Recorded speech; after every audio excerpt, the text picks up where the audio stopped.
আসসালামু আলাইকুম সুপ্রিয় শিক্ষার্থী বন্ধুরা, সকলকে স্বাগত জানাচ্ছি।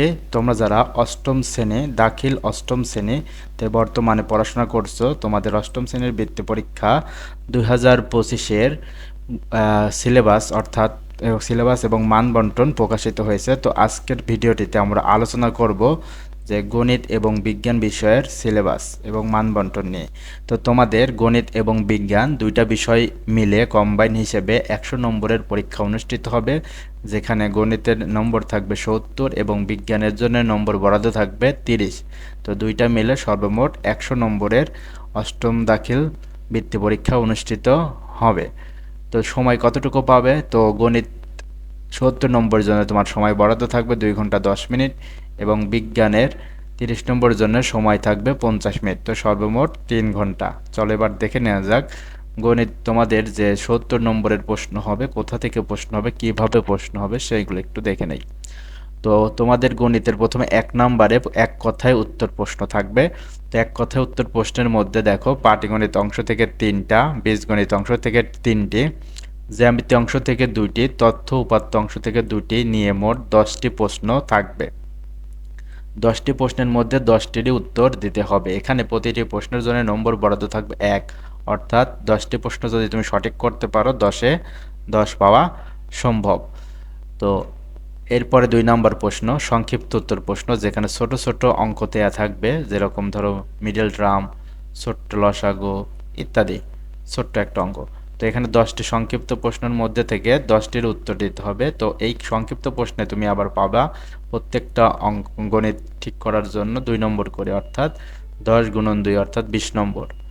তো এই গেল তোমাদের 10 আর 20-এ 30 নম্বর এবং বাকি থাকে 40। এই 40 নম্বর আসবে 3 নম্বরে সৃজনশীল প্রশ্ন। তো পাটিগণিত, বীজগণিত, জ্যামিতি এবং তথ্য উপাত্ত অংশ থেকে একটি করে মোট 4টা সৃজনশীল প্রশ্ন থাকবে। 4টি প্রশ্নের মধ্যে তোমাকে 4টি প্রশ্নের উত্তর দিতে হবে। যেহেতু এটা বৃত্তি পরীক্ষা, এখানে তোমাকে বিকল্প কোনো প্রশ্ন দেয়া থাকবে না। পাটিগণিতের একটা, বীজগণিতের একটা, জ্যামিতির একটা এবং তথ্য ও উপাত্ত থেকে একটি করে মোট 4টা প্রশ্ন থাকবে, যেখান থেকে তোমাকে 4টি প্রশ্নের উত্তর করতে হবে। প্রতিটি প্রশ্নের নম্বর 10, অর্থাৎ 4×10 = 40। তো আমরা দেখে নিলাম এক কথায় প্রশ্নের জন্য 10, সংক্ষিপ্ত প্রশ্নের জন্য 20 এবং সৃজনশীল প্রশ্নের 70। এই গণিত বিষয়ে মোট তোমাদের 70 নম্বরের প্রশ্ন থাকবে। এখন অনেকের প্রশ্ন যে আমরা এটা প্রস্তুতি কিভাবে নেব। তোমাদের বিস্তারিত প্রস্তুতির জন্য আমার ইউটিউব চ্যানেলে অবশ্যই ধারাবাহিকভাবে আমরা ক্লাস দেব এবং বোর্ড প্রদত্ত একটি নমুনা প্রশ্ন দেওয়া হয়েছে।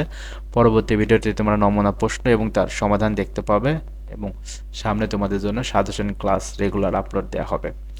তো নিয়মিত সাজেশন ক্লাস ভিডিও দেখতে এবং তোমার বৃত্তি প্রস্তুতিকে আরও শানিত করতে অবশ্যই আমাদের চ্যানেলটির সাথেই থাকবা।